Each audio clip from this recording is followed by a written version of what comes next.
On January 1st, 2016, China put an end to its 36-year-long one-child policy and implemented its so-called two-child policy.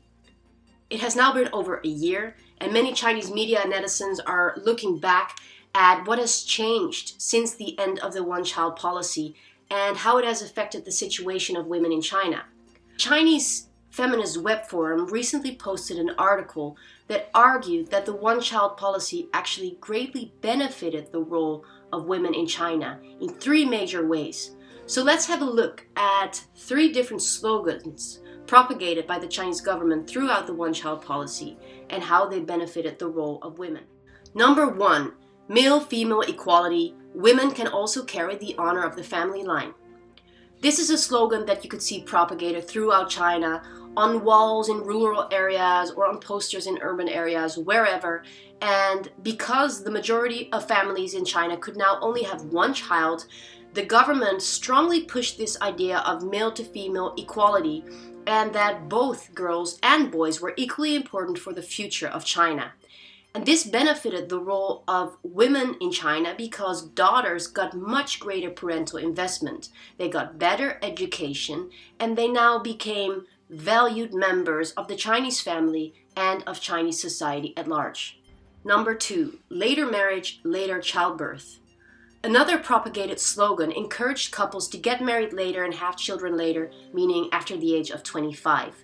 This was good to slow down the population growth of China, but it was also good to boost its economy because women could first focus on their education and career before settling down and becoming a mother. And you can see this now that it has greatly benefited the role of women in the labor market because 64% of women participate in the labor market, and China has one of the highest rates in the world when it comes to women in management positions. Number 3, superior birth, superior child rearing.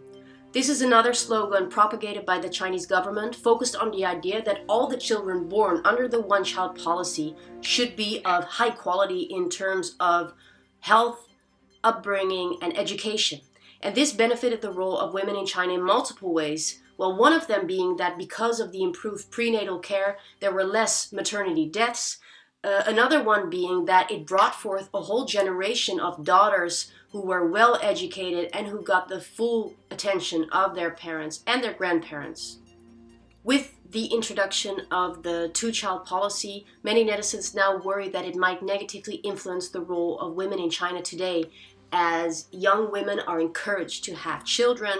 They are made to believe that marriage and having children is one of the most important goals that they have in life.